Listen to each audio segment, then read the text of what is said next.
aso na naman. So guys, pag pumunta kayo ng Quezon at magmumotor kayo, ingat-ingat lagi sa mga aso, ang daming tumatawid.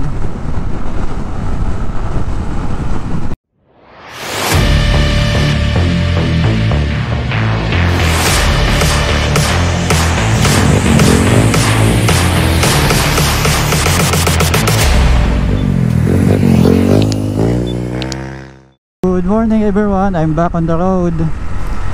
I'm J. Michael, ang inyong motovlogger from the East.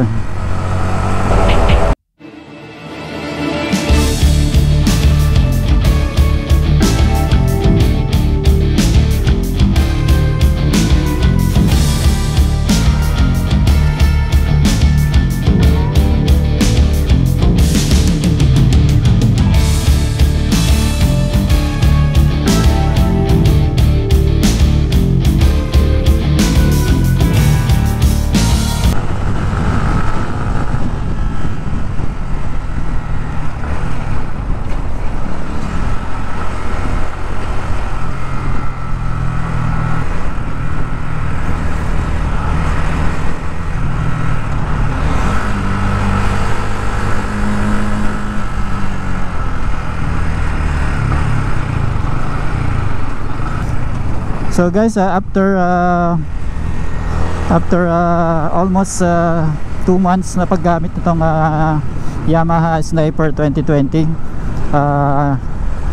sulit pa ba? O sulit?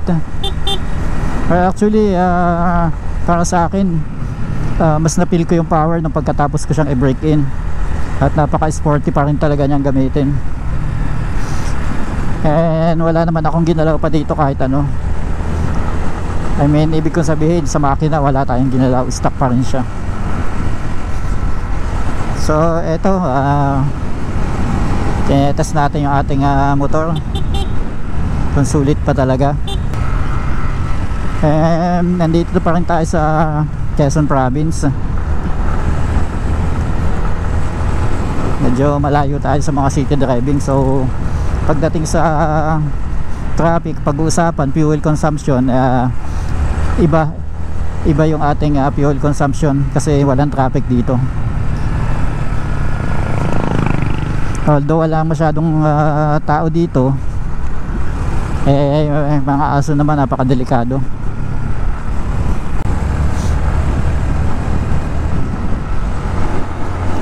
Guys, para sa akin tong bagong helmet na nabili ko, sulit din siya. Kahit halos sumisigaw na ako dito sa aking helmet, tama-tama pa din yung aking pandinig. Napakatahimik.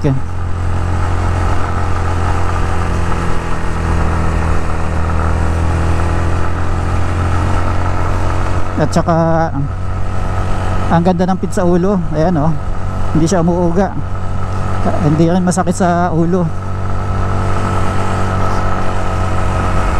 Pero ang kanyang size is large, but mostly ang binibili kong size pag helmet is medium, or 57, 58 cm. Pero this time large size nito, parang 59 na 60 yung sukat. So iba yung loob niya.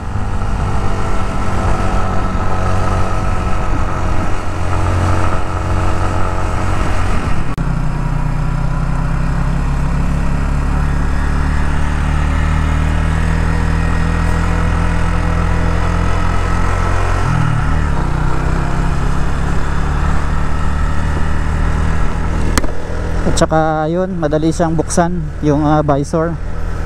Yung isang helmet ko kasi medyo nahihirapan akong buksan yung visor. Nasa gitna kasi yung niya, yung kanyang pinakang taasan.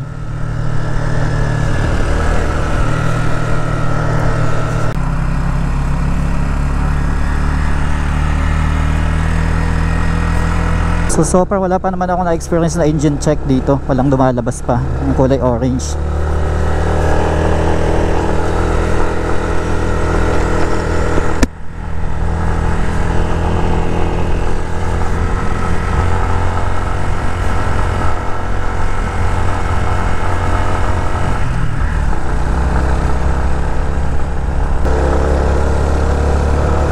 malakas sa ahon. Actually puro ahon lusong dito sa lugar na to, kaya kung mapapansin nyo, ang bihirang-bihirang dumadaan dito sa diversion na to. So sa sniper, kayang-kaya niya.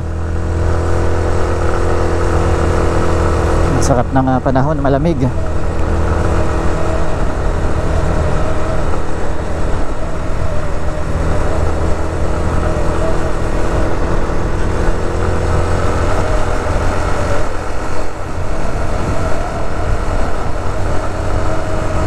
Ang daming kabahay dito.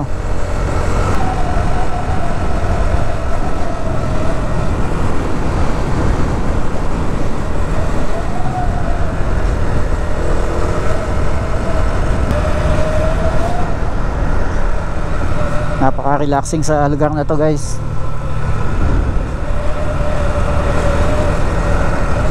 Ang daming bato-bato, daming buhangin sa kalsada. Yan yung mga iingatan nyo.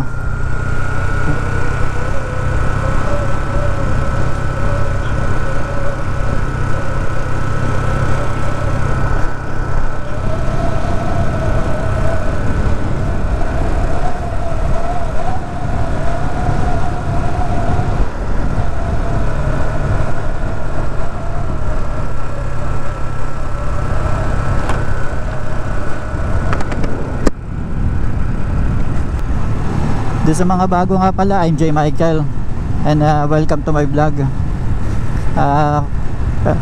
Before you click and subscribe, please watch at least 3 to 5 minutes para hindi makita ni YouTube o ng YouTube algorithm na spam lang, kasi pwede maibigay spam lang yung like and subscribe nyo. Kung nag-like and subscribe kayo tapos iniwan nyo na agad yung channel, wala kayong pinanood kahit isang video ko, so kahit anong video pwede nyo panoorin para hindi kayo maklik na, para hindi kayo makick ni YouTube. At saka para updated na rin kayo sa mga video ko na i-upload ko pa sa future. So guys, maraming salamat sa support nyo. Sa ngayon so far nasa 260 na yung ating subscriber. Thank you sa mga nag-subscribe tsaka nag-like, ganoon din sa mga nag-comment. So hindi na gaya ng dati na kapag nag-like, subscribe ka, napakadali, counted lagi.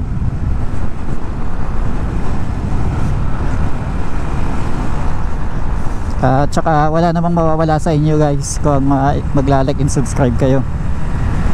And salamat sa time na pagbisita nyo dito sa aking channel. And more future videos to come, mga exciting videos. So yung tanong ko kanina, sulit pa ba ang sniper? Sulit na sulit pa rin para sa akin.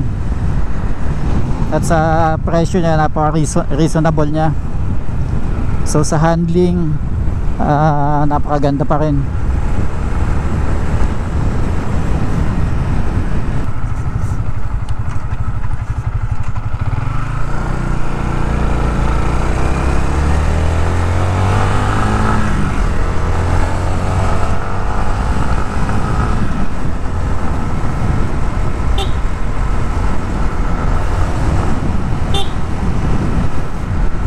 Daming aso sa kalsada, guys.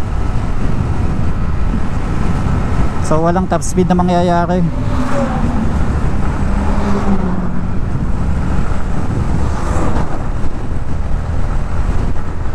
Siguro kung nasa racetrack tayo, doon na lang. Pero sa mga ganitong highway, guys, napakadelikado ng mga testing ang top speed. So sorry, guys.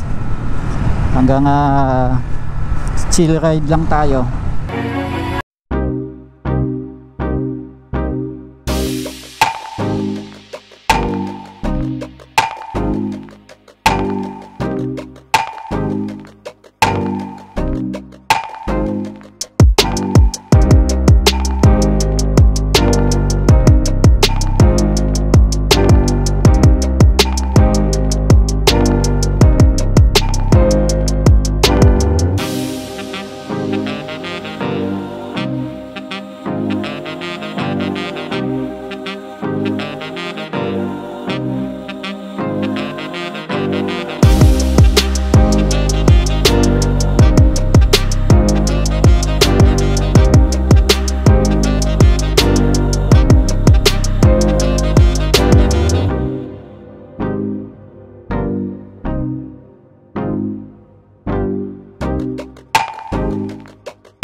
See, another dog.